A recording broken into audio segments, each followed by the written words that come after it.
Hello there, Michael Neff, Director of Gears Golf, and today I'm going to do a short video on Loft and how we measure Loft. I'm using Nick Price, a driver from Nick Price, and an iron shot from Ricky Fowler as the template here.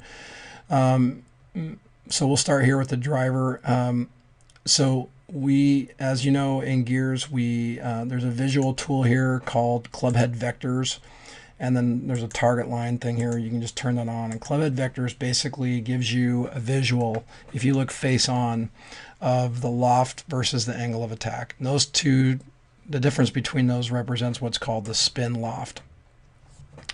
So it's a good visual tool for you, but basically we give you loft at touch and at center. And you're going to see a different number there when you have a driver, a fairway wood, or a hybrid because of bulge and roll. With an iron, the face is flat, and that's why you're going to see a similar number here between loft, impact point, and center. So what I'd like to kind of illustrate, the reason why that's pretty important is because it helps you understand where the launch is coming from. Is it coming from the ball being hit higher on the face, or is it coming from the bulge and roll of the driver? It's easier to pick up from the iron shots because there's no bulge and roll, but being able to determine that is really a critical piece of Gears and one of the strengths of our product. And we don't use the golf ball to calculate where the face angle is. We use we're able to give you true touch point and loft at that point. We also give you the static loft of the golf club. So when you scale the golf club, it basically the static loft of club shows up in that panel. So this Nick Price's driver that we tested was 9.06 degrees of loft. And this shot particularly, he hit it a little high on the face. Most of his shots early on were kind of right in the heels. I might have indicated on an earlier video, but he basically is getting more loft at this point than he is at the center. So he's going to get some gearing effect help here, because if he hits it there on the face, the ball will launch higher with less spin, and in this case, a little side axis tilt. So he's going to get some side axis tilt to the left. He's a right-handed player, so he's going to get some axis tilt to the left because of gearing effect. And so he's not going to get optimal ball speed here, but he's going to get some, some draw roll out of the shot, which is something that he likes. But I think he also likes to be able to hit a cut. So when he needs to, a low cut.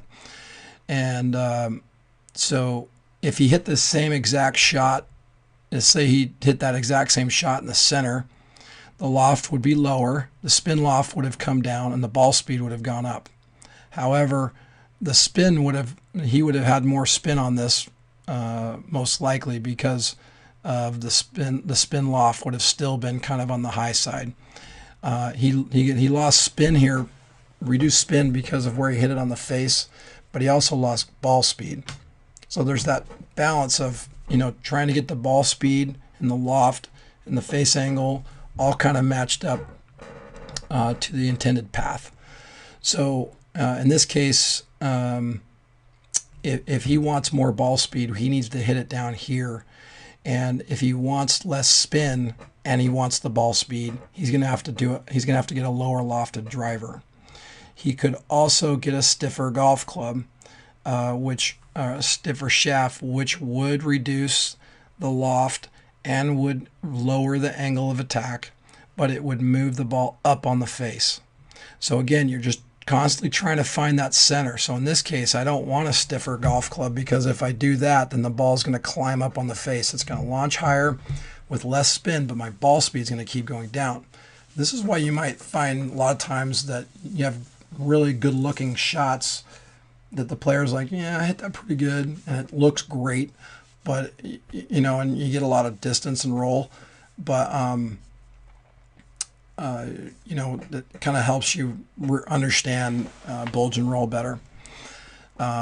Most tour players actually prefer kind of lower and toward the center, and then in that case, the loft launch and loft would come down, launch would come down, and ball speed would go up.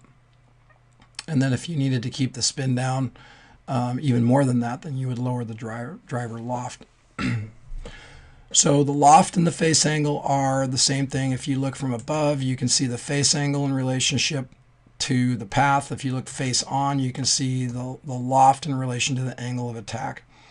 And this is a good drill. Over here, Ricky is pretty down. He hits down on it like 8-9 degrees. Most of that's because his pelvis is pretty far forward and his hands are pretty far forward. So, and he likes to launch it a little bit low. He gets away with that because he's got a lot of club head speed, and so he's getting some spin from the club head speed from that low launch. So it's kind of a low to mid launch shot that, you know, he's got a lot of speed that gets the spin going. But if he were ever to lose speed, it would be hard to get the launch conditions up for him to be optimal. But it's a preference thing. You know, Ricky likes to hit it low. And there's some guys that prefer that ball flight, and that's kind of how they see it. So I'm not saying that you should change that. You just need to understand how to change it if you wanted to. So in this case, if I wanted more spin from the ball, I would either increase my club head speed or I would increase the loft on a driver. If I wanted to increase on an iron, if I wanted to increase Nick Price's spin, I would move the ball down on the face. Okay, but that's also going to change the loft. So I got to be careful where I do that and how I do that. Putting the ball in how high you tee the ball with a driver is a huge factor in where the ball touches on the face. And not only tee height, but where you sole the driver, and you know where you kind of rest the club against the ball. So again, you're after trying to get this ball on the sweet spot. The benefit of getting the ball in the sweet spot is you get the best ball speed.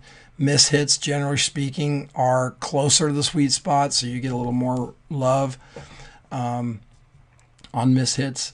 And most importantly, it's really good for distance control. So the more you get away from that sweet spot, the harder it is to get distance control, obviously, because the ball speed is going to come down the farther away you get from the center there. So anyways, I do want to illustrate how important it is, though, to know where you're touching it on the face and what the loft is at touch. And that's a great visual. This is a great tool for teachers to be able to understand where the launch is coming from. Is it coming from a centered hit or is it coming from bulge and roll? And when I hit an iron, am I considering that as much as I am with the driver? No, because there's no bulge and roll. So being able to understand gear effect is one of the gear's greatest tools.